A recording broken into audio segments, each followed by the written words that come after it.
Here's the teeny tiny Jilly. Very, very small instrument made for a 2-year-old boy. And it's extremely, I made the top extremely thin in some spots to try to get the resonance of a regular instrument. I didn't want it to sound like a toy. I didn't want it to sound junky. And I think it works.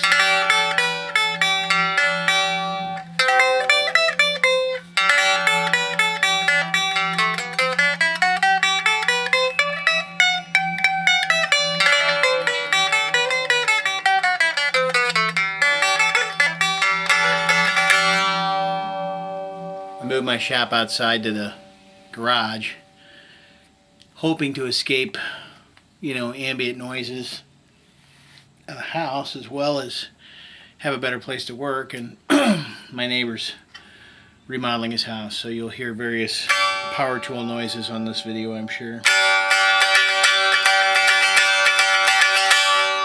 Alright, let's hear it plugged in.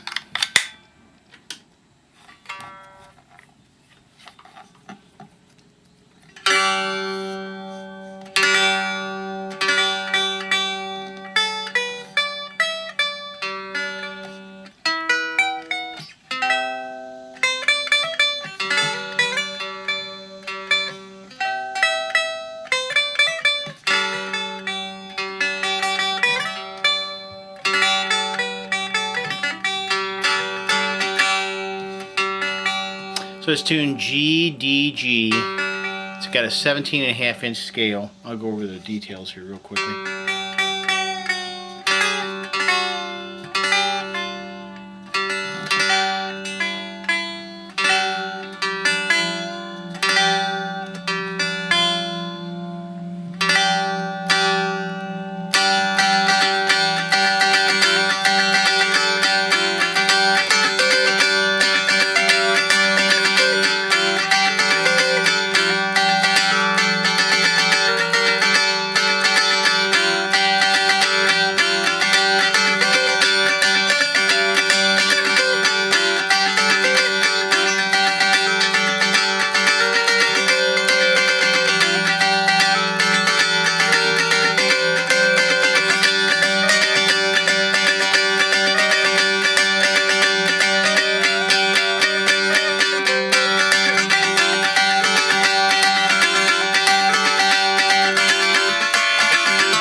So a little flange there with the cube. I've got it put through a rolling cube here. So let's go ahead and look at the details of the instrument.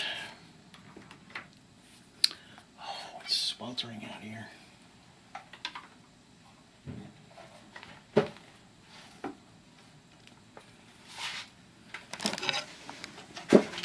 Okay. All right. So the instrument itself is just about 24 inches in length. Right at it, 23.5. The scale, 17.5 inches. So it's very small because I wanted it to feel comfortable. If you've got a really small child, you want to try to make something that really fits them. So that was the challenge on this one. got a marbled rosette. That paper came from Israel. The top is spruce. As you can see, I've got it extremely thin down here in order to try to get it resonant. And it's a very, very small bodied instrument. It's like 3/4 of an inch, not even an inch. And the fretboard's about an inch wide, maybe a little less. So all in all, I'm happy with the proportions. I think it's going to fit him well. Bridge is maple. Sides are poplar, and this is ambrosia maple back with a spot of walnut and a little padauk. We've got a mahogany neck with some nice green in it, and a walnut fingerboard, which ultimately is my favorite wood, I think. With some, again, ambrosia maple trim and an ambrosia maple strum plate there, just to kind of give it a little bit more body. It was getting a little wispy here, so I wanted to fill in and make sure there's plenty of fretboard here for the strings. You know, it's got a Delrin nut with a copper band overlay, my captured nut over a 0 fret. It's got an ambrosia maple peghead overlay and some high-end Grover tuners. So one thing too, because the neck is real narrow here, you know, and it got a small boy gonna be using it, and I wanted to kind of reinforce that, so I drilled a hole and drove a brass pin. You can see the tip of the pin here. So that pin goes all the way across to reinforce this neck, which narrows up a bit. And there's a bit of weight here on the peg head, so just trying to reinforce that. But overall it came out well. The teeny tiny Jilly. Thanks for watching.